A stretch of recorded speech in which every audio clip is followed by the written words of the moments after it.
고린도전서 4장 1절과 2절은 보통 우리 교회에서 직분자들을 세울 때 가장 많이 이용되는 구절 중에 하나입니다. 사람이 마땅히 우리를 그리스도의 일꾼이요 하나님의 비밀을 맡은 자로 여길지어다. 그리고 맡은 자에게 구할 것은 충성이니라. 그러나 이 구절을 평신도들에게 어떤 직분을 수여하면서 충성을 요구하는 구절로 사용하는 것은 하나님의 말씀을 잘못 왜곡할 수 있는 위험이 있습니다. 왜냐하면 여기서 1절에 사람은 누구를 가리키며 또 그리스도의 일꾼은 누구를 가리키는 것인가? 먼저 여기에 사람이라고 하는 것은 당시에 고린도에 사는 사람들을 가리킨다고 할 수 있습니다. 그러니까 고린도에 있는 사람들이 우리를, 즉 바울과 아볼로와 게바를, 베드로를 그리스도의 일꾼이라고 말하고 하나님의 비밀을 맡은 자로 여겨야 한다라고 말하는 것입니다.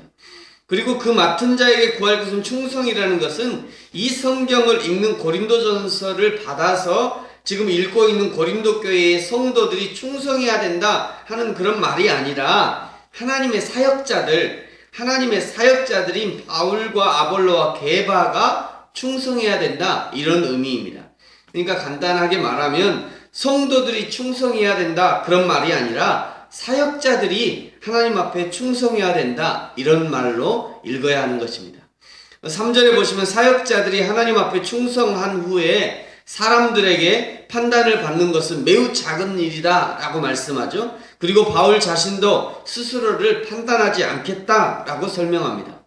저도 부교육자로 생활을 약 10년 넘게 이렇게 부교육자 생활했습니다만, 부교육자로 있을 때는 가장 먼저 살피는 것이 담임 목사님의 어떤 눈치가 아니었나 생각해 봅니다. 그 다음에 성도들의 눈치를 보죠. 혹시나 성경을 해석할 때 담임 목사님과 어떤 해석을 다르게 할까봐 늘 눈치를 보고요. 또는 성도들의 상황을 잘못 이해하고 잘못 적용할까봐 늘 조심했던 생각들이 납니다. 그것을 잘못했다는 것이 아니라 부교육자로 있으면 당연히 그렇게 해야 된다고 생각합니다. 당연히. 그러나 오늘 성경이 말씀하는 것은 그 담임 목사님의 눈치보다, 성도들의 눈치보다 먼저 살펴야 할 것이 있다는 것을 말씀하는 것이죠. 하나님의 눈치를 살펴야 된다는 것입니다. 담임 목사님께 충성하는 것보다 성도들 앞에 충성된 사역자로 비춰지는 것보다 더 중요한 것이 하나님 앞에 충성해야 된다는 것을 말씀하는 것이죠. 사랑하는 성도 여러분, 저와 여러분이 섬기는 교회가 부흥하고 성장하는 교회가 되기를 축복합니다. 그것을 위해서 철저하게 교육자들은 하나님 앞에 충성할 수 있어야 됩니다.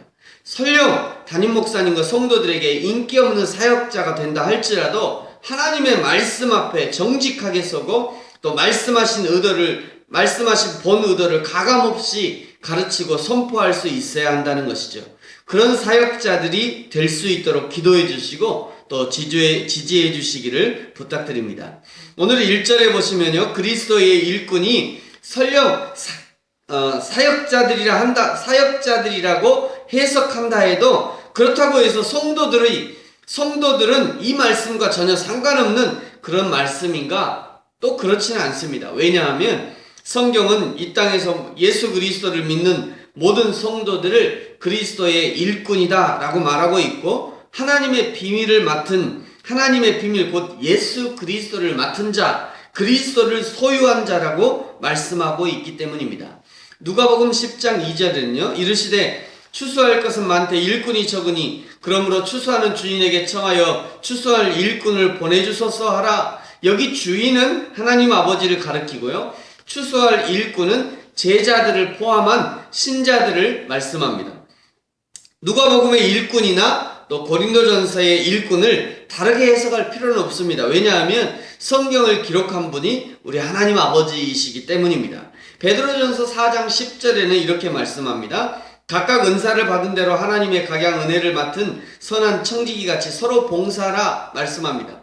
모든 성도들에게는 하나님께서 특별한 은사를 주셨죠. 방언과 예언만 은사가 아니라 하나님의 교회를 섬기는 모든 것이 은사에 포함되는 것입니다.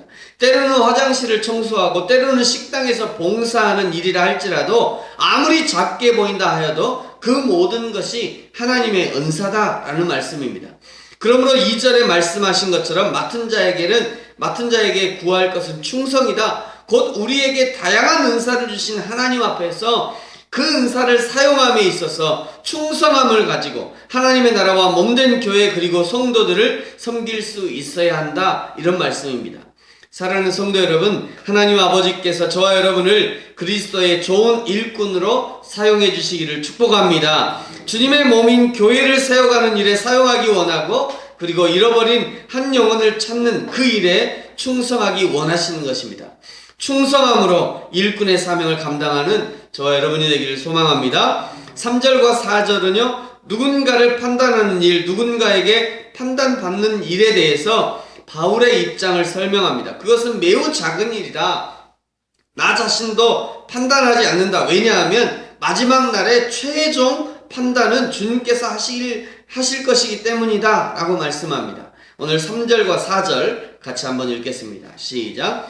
너희에게나 다른 사람에게나 판단받는 것이 내게는 매우 작은 일이라 나도 나를 판단하지 아니하노니 내가 자책할 아무것도 깨닫지 못하나 이로 말미암아 의롭다함을 얻지 못하노라. 다만 나를 판단하실 주시니라. 아멘. 다만 나를 심판하실 이는 주시니라. 아멘. 당시 고린도 교회 안에 바울은 이런 성격이고 또 바울의 설교 스타일은 이렇고 그래서 나는 이래서 좋고 그래서 나는 바울이 좋고 그래서 나는 아볼로가 좋고 이러면서 사역자를 판단하고 또 사역자들의 그 사역 스타일에 의해서 그들을 평가하는 그런 일들. 그래서 나는 바울 편이고 나는 아볼로 편이고 나는 게바 편이다. 이런 일들이 있었습니다. 지금 우리는 어떨까요? 우리 역시 그때 당시에 고린도 교회 성도들처럼 주님의 사역자들을 판단하고 평가하지는 않습니까? 저 사람은 딱 내 스타일이야 하면서 전폭적인 지지를 보내지만 자신의 성향이나 자신의 그 어떤 신앙 노선과 맞지 않는다고 생각되는 사람에 대해서는 무관심하고 또 비협조적이지는 않습니까? 5절은요, 사역자들을 판단하고 편을 가르는 이 문제에 대해서 확실한 의견을 말씀합니다. 그것은 주님이 판단하시기 전까지 아무것도 판단하지 말라는 것입니다. 왜냐하면 하나님께서 직접 판단하실 것이기 때문입니다. 우리 5절 말씀도 같이 한번 읽겠습니다. 시작. 그러므로 때가 이르기 전 곧 주께서 오시기까지 아무것도 판단하지 말라. 그가 어둠에 감추인 것들을 드러내고 마음의 뜻을 나타내시리니 그때에 각 사람에게 하나님으로부터 칭찬이 있으리라. 아멘. 판단하느라고 시간 보내지 말고 충성하라는 것이죠.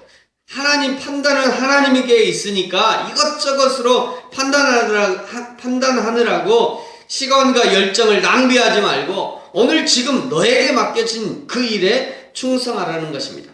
오늘 교회를 돌아보고 오늘 하나님 나라의 일들을 위해서 충성하라는 것이죠. 주님의 관심에 마음을 쏟고 주님의 일에 전심으로 참여한다면 하나님의 일꾼을 판단할 시간이 어디 있겠냐? 너는 판단을 내버려 두고 너는 너의 일에 충성해라. 이런 의미로 읽을 수 있습니다. 사랑하는 성도 여러분, 모든 판단은 주님께 맡겨드리고 오늘 우리에게 맡겨주신 주님의 일에 충성하는 저와 여러분이 되어지기를 예수님의 이름으로 축복합니다. 주님께 온전히 맡긴다는 것은 큰 믿음을 써야 하는 그런 큰 믿음을 써야만 가능한 일입니다. 주님이 그의 생각과 그의 동기까지도 알고 계시고 그의 모든 행동의 근원을 알고 계신다는 것을 확실히 믿을 때 진정한 맡김이 가능해지는 것입니다.